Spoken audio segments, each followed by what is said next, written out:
Buenos días, profesor. Mi nombre es Edison Cari y en este trabajo voy a presentar el tema 1, la optimización de la torre de destilación en el refino de petróleo.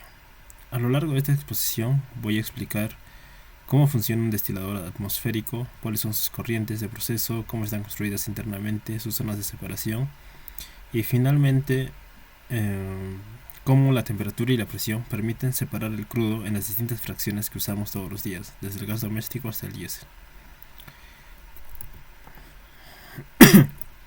Para empezar, es importante entender por qué existe este proceso. El petróleo crudo, tal como sale del pozo, no tiene un uso directo. Es una mezcla muy compleja de cientos de hidrocarburos distintos, cada uno con un punto de ebullición diferente. Ese crudo solo adquiere valor comercial cuando se separa en fracciones más simples de gases, gasolinas, querosene, diésel, residuos pesados. Aquí es donde entra la destilación atmosférica, que es prácticamente la primera unidad por la que pasa el crudo al llegar a una refinería.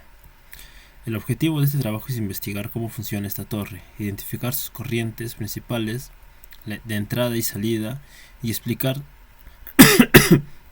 de qué manera la temperatura y la presión afectan la separación de fases dentro de ella. Como referencia general, el crudo ingresa a la torre precalentado a una temperatura de entre 350 y 370 grados Celsius y la torre opera a una presión cercana a la atmosférica, es decir, sin grandes sobrepresiones. En la siguiente diapositiva podemos ver que la destilación es una operación unitaria de transferencia de masa y calor. Esto significa que no ocurre ninguna reacción química. Los componentes de la mezcla no cambian su naturaleza. Simplemente se separan físicamente, aprovechando que cada uno tiene un punto de ebullición distinto. Este proceso se puede entender en tres momentos. Primero, la vaporización. El crudo se calienta progresivamente en intercambiadores de calor y luego en un horno hasta formar una mezcla de líquido y vapor antes de entrar a la torre. Segundo, el equilibrio líquido-vapor. Dentro de la torre, en cada plato, el vapor que asciende se pone en contacto con el líquido que desciende y ambos intercambian masa y calor buscando ese equilibrio. Y tercero, el fraccionamiento propiamente dicho. Los componentes más livianos que tienen menor punto de ebullición tienden a subir como vapor, mientras que los más pesados descienden como líquido. Este ciclo se repite en cada plato de la torre, generando una separación cada vez más fina a medida que se sube una altura.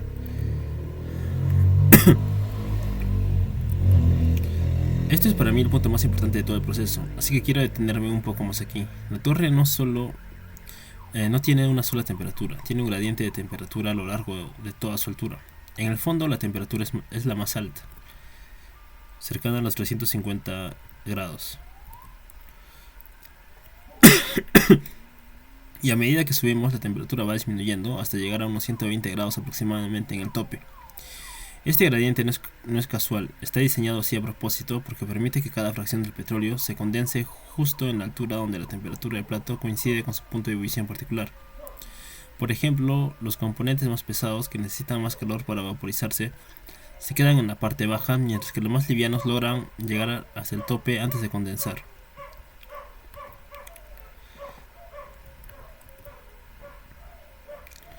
Ahora bien, para este gradiente de temperatura funcione correctamente, la torre está dividida internamente en dos grandes zonas separadas por el plato de alimentación, que es justamente el punto donde entra el crudo ya vaporizado proveniente del horno. Por encima de este plato de alimentación se encuentra la zona de rectificación, también llamada zona de enriquecimiento. Aquí el vapor que asciende se pone en contacto con un líquido que llamamos reflujo, que es una parte del producto de tope que se devuelve a la torre. Este contacto constante va enriqueciendo el vapor en los componentes más livianos hasta que llega al tope con la pureza deseada. Por debajo del plato de alimentación está la zona de agotamiento o zona de stripping. Aquí ocurre el proceso inverso. El líquido que desciende se pone en contacto con el vapor que genera el rehervidor en el fondo de la torre y ese vapor va despojando al líquido de los componentes livianos que todavía le quedan. El resultado final de esta zona es el residuo pensado que sale por la base de la torre. Con esta base podemos identificar con claridad las tres corrientes principales del proceso. La primera es la alimentación, el crudo precalentado que ingresa a la torre como una mezcla de líquido y vapor. después de haber pasado por el tren de intercambiadores de calor, donde recupera energía de otras corrientes del proceso, y luego por el horno, donde alcanza la temperatura final antes de entrar a la torre. La segunda corriente son los vapores de cabeza, es decir, los componentes más livianos, gases, GLP y nafta. Estos salen por la parte superior de la torre, pasan por un condensador donde se enfrían y una parte de ellos regresa a la torre como reflujo, mientras que el resto continúa como producto final hacia otras unidades de la refinería. Y la tercera corriente es el producto de fondo, también llamado residuo atmosférico, que es la fracción más pesada, la que no llegó a vaporizarse en ningún momento del proceso, y que extrae por la base de la torre para continuar su procesamiento, por ejemplo en una torre de vacío. Toda esta teoría tiene una aplicación industrial muy concreta, la torre de destilación. Atmosférica es, sin exagerar, la unidad más importante de una refinería, porque de ella se obtienen los cortes base que después se alimentan a todas las demás unidades del proceso. Por ejemplo, el GLP y los gases livianos se usan como combustible doméstico o industrial, también como materia prima para la industria petroquímica. La nafta se convierte después en un proceso de reformado en la gasolina que usamos en los vehículos, por ejemplo. Luego el queroseno es la base del combustible de aviación, conocido como turbocina. El diésel se utiliza principalmente en el transporte pesado y en la generación eléctrica. Finalmente, el residuo atmosférico no se desperdicia, continúa su procesamiento en una torre de vacío o se utiliza directamente para producir asfaltos o combustible industrial. Ahora quiero explicarles el diagrama de flujo o proceso PFD que elaboré para representar todo lo que acabamos de ver. El crudo ingresa por la izquierda del diagrama y pasa primero por los intercambiadores de calor, donde se precalienta aprovechando el calor de otras corrientes ya procesadas. Luego pasa por el horno, donde alcanza la temperatura final, cercana a los 350 grados, antes de ingresar a la torre, por el plato de alimentación. Bueno, ahora mirando los puntos clave de este diagrama, se puede resumir que la lectura se da en 4 pasos simples. El primero, el precalentamiento del crudo, que ocurre en los intercambiadores de calor y el horno. El segundo, el ingreso a la torre, que sucede en el plato de alimentación y que divide la torre en las dos zonas que ya conocemos. Tercero, la separación por platos, que es donde se generan los cortes laterales como el queroseno y el diésel. Y cuarto, las corrientes de salida finales, los vapores de cabeza que salen por el tope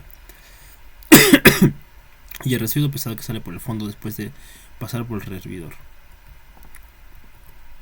Para concluir esta exposición quiero resaltar 3 ideas principales. Primero, que la destilación atmosférica logra separar el crudo en distintas fracciones aprovechando las diferencias de volatilidad de sus componentes gracias a un gradiente controlado de temperatura y una presión que se mantiene cercana a la atmosférica. Segundo, que las zonas de rectificación y agotamiento junto con el plato de alimentación son las que determinan la calidad y la pureza de cada corriente de salida, ya sea las de cabeza, los laterales o la de fondo.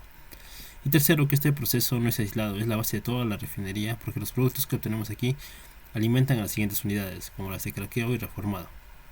Con esto concluyo mi presentación sobre la optimización de la torre de destilación en el refino de petróleo. Muchas gracias.